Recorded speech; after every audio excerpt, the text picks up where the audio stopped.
BSc part second का paper first उष्मागतिकी एवं सांख्यिकीय भौतिकी थर्मोडायनेमिक्स एंड स्टैटिस्टिकल फिजिक्स का जो सेकेंड चैप्टर है उसमें आप आज पढ़ेंगे अपन हीट इंजन, उष्मा इंजन क्या होता है और उसकी एफिशिएंसी है ना, उसकी दक्षता क्या है।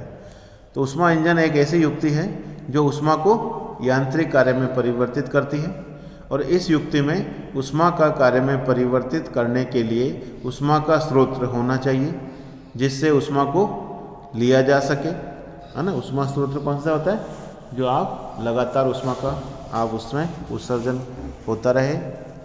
इस उष्मा से यांत्रिक मशीन को गति देते हैं या कार्य करवाते हैं जिससे उष्मा की मात्रा में कमी होती है। शेष उष्मा जो उपयोगी कार्य में परिवर्तित नहीं हो सकती है उसे उष्मा सिंक में निष्कासित कर इंजन को अपनी पूर्वावस्था में लाते हैं। इस प्रकार उष्मा इंजन में अनिवार्य रूप से 3 भाग होते हैं। एक तो होता है उष्मा स्रोत, हीट सोर्स, यह एक उष्मा का भंडार होता है।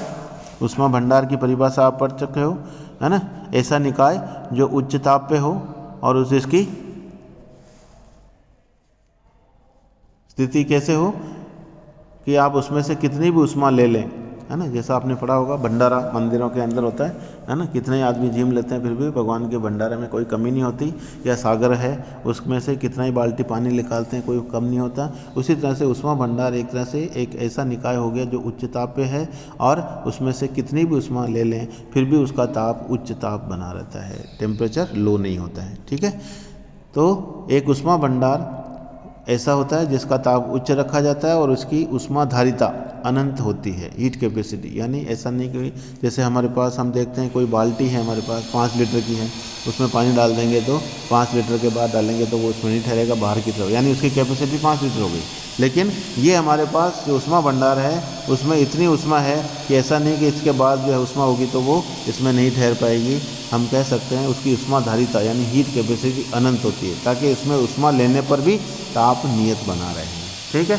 तो ये तो हुआ उसमें पहला भाग उष्मा स्रोत। उष्मा इंजन में दूसरा क्या होता है?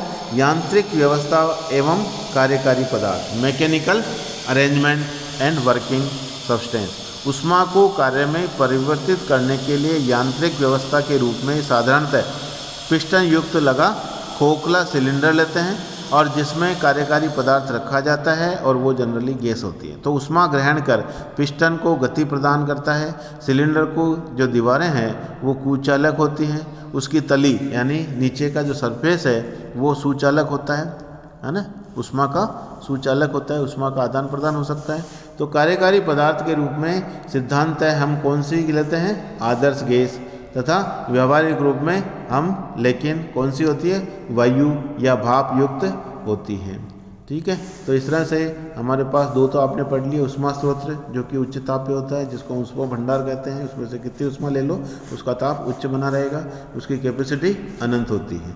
दूसरा है यांत्रिक व्यवस्था या कार्यकारी पदार्थ, एक यानी सिलेंडर लगा हुआ है, उसमें ऊपर पिस्टन लगा हुआ है, इसमें गैस भरी हुई है, पिस्टन आगे पीछे मूव कर सकता है, ठीक है। तो गैस पर आदर्श गैस होती है इसमें या वायु भरी होती है, उसमें पिस्टन अगर इस गैस पर नीचे की तरफ आएगा तो पिस्टन द्वारा गैस पर कार्य किया जाएगा, अणु पास आएंगे, इसका ताप बढ़ेगा। अगर ये ऊपर की ओर धकेला जाता है तो गैस द्वारा कार्य किया जाएगा, ठीक है। तो गैस पर कार्य और गैस द्वारा कार्य यांत्रिक अवस्था में ये कार्यकारी पदार्थ होगा।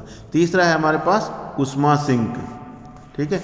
जिस तरह से उष्मा भंडार था वो उच्च ताप पे था, उष्मा सिंक जो है वो निम्न ताप पे होगा। क्या होगा?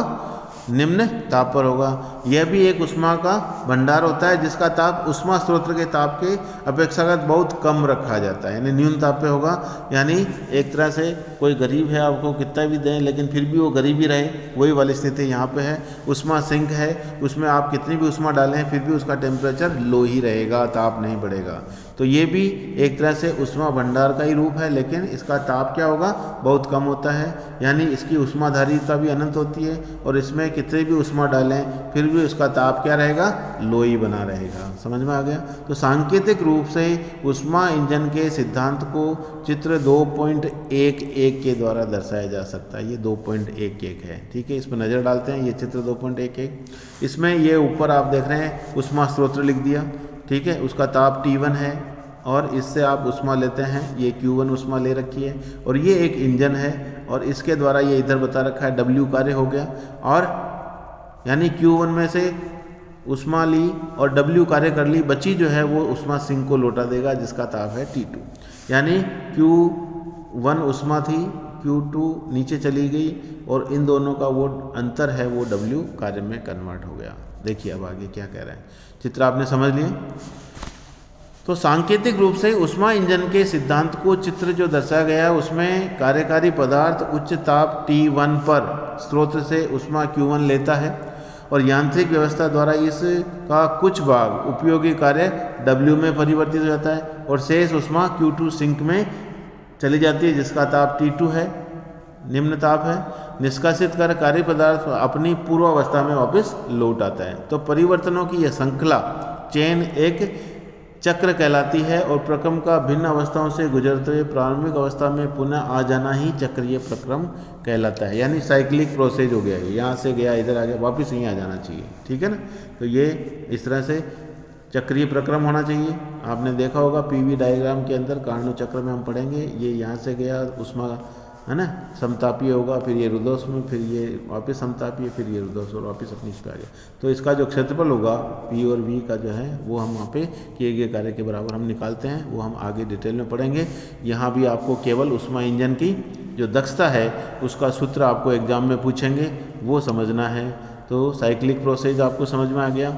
उष्मा इंजन के 3 भाग होते हैं, वो आपको समझ में आ गए, उष्मा स्रोत, यांत्रिक व्यवस्था एवं कार्यकारी पदार्थ, और तीसरा है सिंक, ठीक है ना, जो कि उष्मा सिंक। तो इनकी 3 की अलग अलग परिभाषा भी एग्जाम में आती है, वो भी आए तो आपको लिख सकते हो। तो उष्मा इंजन की दक्षता क्या है, इसकी परिभाषा आती है, आपने देखा होगा 7, 8, 12 ये जहाँ मैंने अंकित कर रखे हैं एक एक नंबर के। इसी तरह से बाकी वर्षों में भी आए हैं, आप पुराने पेपर देखें तो आपको आइडिया लग जाएगा। तो उष्मा इंजन की दक्षता क्या कहती है, किसी इंजन में यांत्रिक व्यवस्था द्वारा किया गया उपयोगी कार्य तथा इस कार्य को करने में स्रोत से ग्रहण की गई उष्मा अर्थात निविष्ट उष्मा का अनुपात इंजन की दक्षता कहलाती है। यानी अगर दक्षता को नीटा से लिखें तो ये किया गया कार्य कितना है, उसको हम उसमें जो कितनी उष्मा ली आपने Q1, यानी Q1 में से W ही कार्य हुआ तो इसकी दक्षता हो जाएगी W/Q1, यानी सारी की सारी अगर ये W Q1 के बराबर था तो इसकी दक्षता 1 हो जाती, ठीक है। तो इंजन की दक्षता यानी आपके पास इनपुट तो था Q1 आपने लिए, लेकिन आउटपुट W है, इसलिए W और दक्षता का यही सूत्र होता है आउटपुट अपॉन इनपुट, ठीक है। तो ये आउटपुट W, इनपुट Q1। तो किसी भी इंजन की दक्षता किए गए कार्य और ली गई उष्मा के बराबर अनुपात के बराबर होती है। और माना कि एक चक्रीय प्रक्रम में कार्यकारी पदार्थ उष्मीय स्रोत T1 से ताप Q1 पर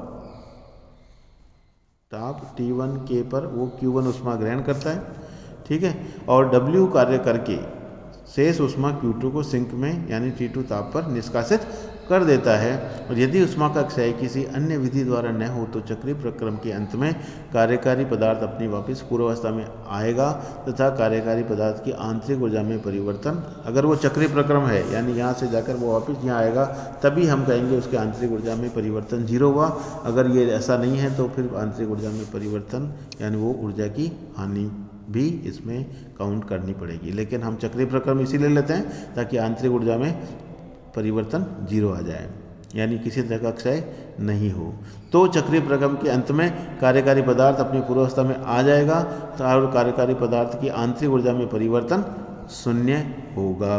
अतः उष्मागतिकी के प्रथम नियम से डेल्टा Q = du + dW, ठीक है, वो हम लिख सकते हैं। और Q1 - Q2 आंतरिक ऊर्जा में तब परिवर्तन है, वो du क्या हो जाएगा, 0 हो जाएगा। और ये Q1 - Q2 डेल्टा Q हो गया और dQ को 0 लिख दिया और ये डेल्टा W किया गया कार्य W लिखे तो W इस तरह से Q1 - Q2, ठीक है। स्रोत से जो उष्मा ली है Q1 और सिंक को जो उष्मा लौटाई है Q2 उनके अंतर के बराबर होगा, ठीक है। तो यहाँ Q1/Q2 तथा W सभी समान मात्रों में यानी उष्मा में लिखें तो नीटा ये जो हमारे पास सूत्र था, इसमें W की जगह भी आप Q1 माइनस Q2 लिख देंगे, तो ये Q1 कट जाएगा और ये दक्षता हमारे पास नीटा is equal to 1 minus Q2 upon Q1 रह जाएगी। तो Q2 इजिकल टू Q1 हो तो हमारे पास दक्षता 1 हो जाएगी, ठीक है, 0 हो जाएगी। लेकिन Q2 0 कर दें तो नीटा 1 होगी। यानी अगर सिंक को कोई भी ऊष्मा नहीं लौटाए तो दक्षता 100% हो सकती है, इसलिए, और वो कभी होता नहीं है, इसलिए किसी भी इंजन की दक्षता 100% या 1 नहीं होती है। इस तरह से हमने ऊष्मा इंजन पढ़ा, उसके 3 भाग होते हैं और उसकी दक्षता का सूत्र क्या होता है वो हमने आज पढ़ा। बाकी डिटेल